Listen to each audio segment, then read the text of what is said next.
So you guys are in rehearsal for this right now, right? We are. We're actually in tech now. Nice, Yes. nice. I'm an actor too, so I know all about tech.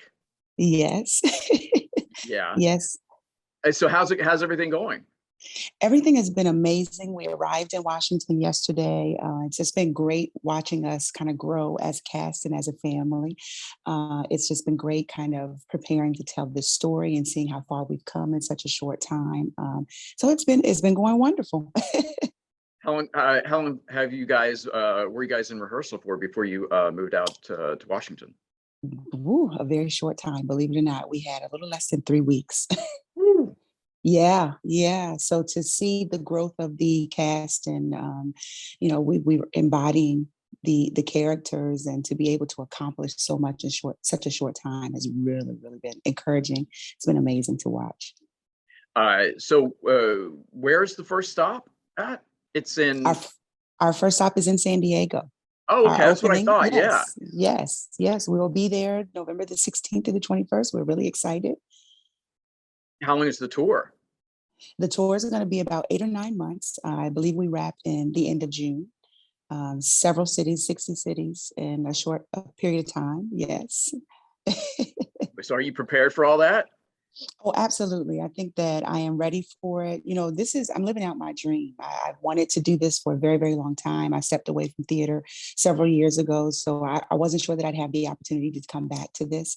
And so to get this literally was a surprise and a lifelong dream. So I'm definitely ready. I've been staying hydrated, making sure I take care of my body and take care of my mental state as well, because it's a lot, long days, long hours, meeting people, and it's a lot that we have to endure. But knowing that we get to do that together really, really helps the process.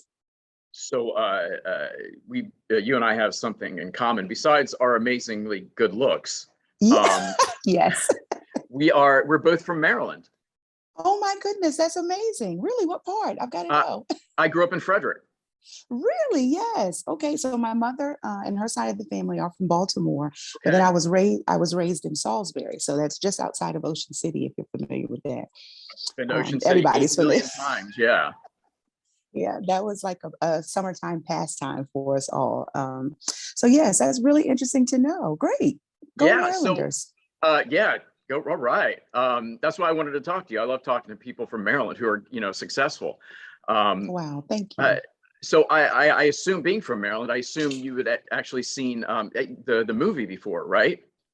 Oh, yes, absolutely. That is when I first fell in love with it. I knew it had been on Broadway and all, but seeing that movie and seeing the musical adaptation of it, and it turned into something else. That story turned into something else when all that music was added, and it enlightened the story, it heightened it as well. So I absolutely fell in love with it. I remember looking at Queen Latifah thinking, oh my God, I would absolutely love to play this character. And look how many years ago that was, and would have never thought that I'd get this amazing opportunity to be able to actually do that. So Hmm. yeah, Did you happen to see the original John Waters one too, without like the the musical aspect of without it? the music, yes, I did. And Ruth Brown played Yeah.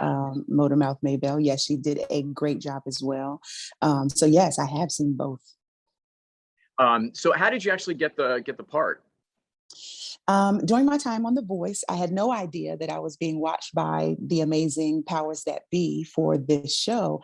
And as soon as we ended in May, I literally got an email, maybe the week after the show wrapped. I thought that it was a hoax. I didn't respond. I didn't respond right away. And I said, there's no way at all that they could absolutely want me to be a part of this. Is this real? And so after a couple of days, I responded back and just kind of wanted to make sure this is true. You really do want me? Is this really happening? And they said, absolutely. We really would love to see if you're interested. And that was May of 2020. So look how long we've had to sit on that and keep it under wraps.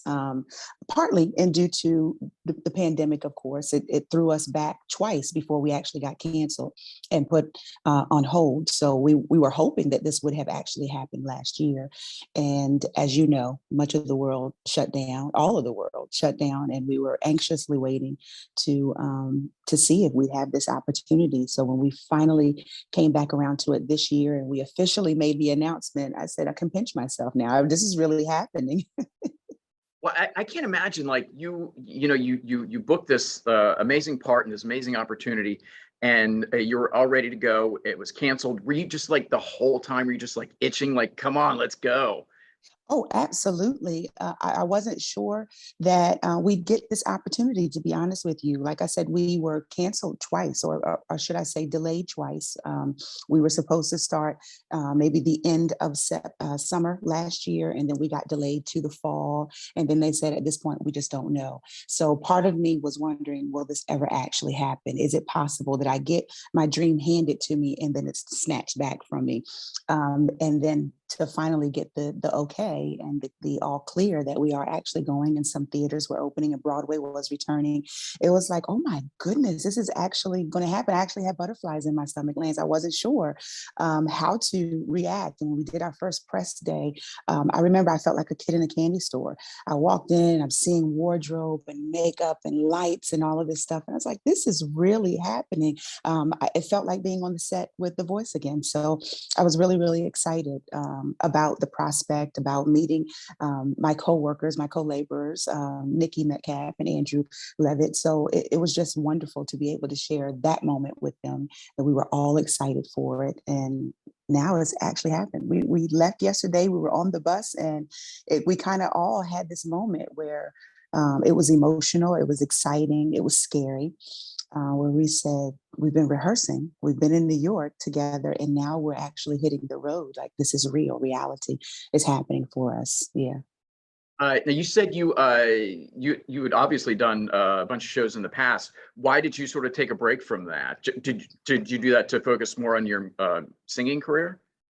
I did. I did some theater in the past in Maryland. I did several community plays. I also did some theater for a stint in Philadelphia, and our cast was nominated for Barrymore Awards there, several Barrymore Awards, which is Philadelphia's version of the Tonys, and it was an amazing, amazing experience.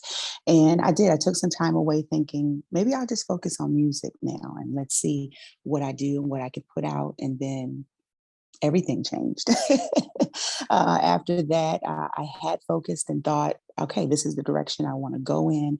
And then my family and I moved to Georgia, and then my son took sick. And so everything ended up kind of coming to a halt. And I didn't think that I'd be able to really recapture any of these moments in life, to be honest with you.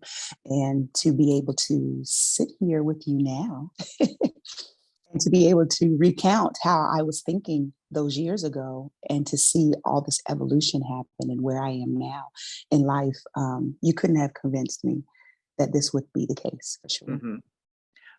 Do you have any? I know you guys haven't like really started yet, but like pre-show rituals that you're gonna do.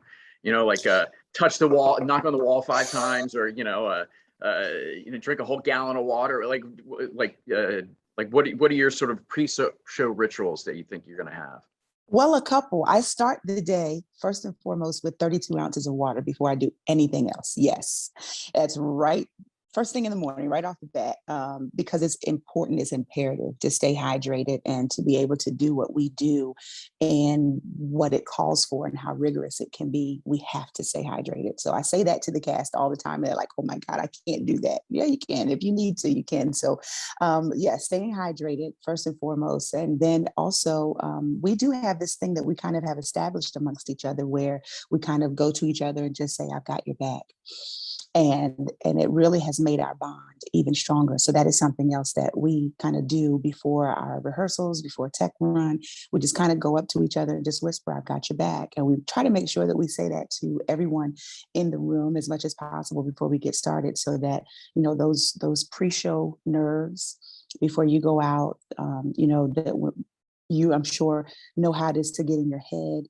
We all experience it. So those moments, and you have someone come and whisper, I've got your back, it kind of gives you a little bit of peace before going out. And of course, we all do our vocal warm-ups, and we do some exercises, because this show is it's immense. It is amazing. It's vibrant.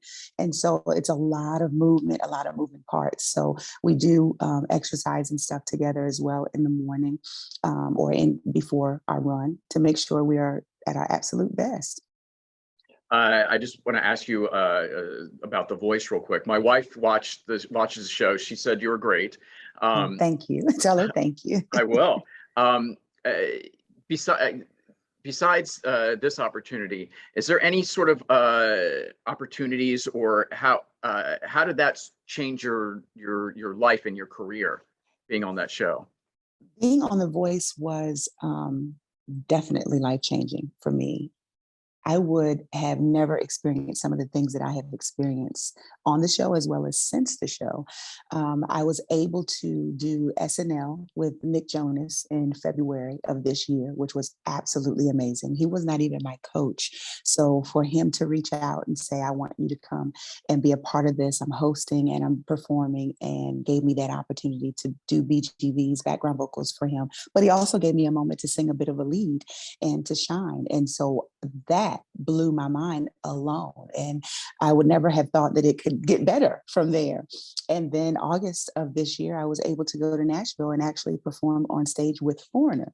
So that was amazing as well. I performed their song for my audition for The Voice, I Want to Know What Love Is.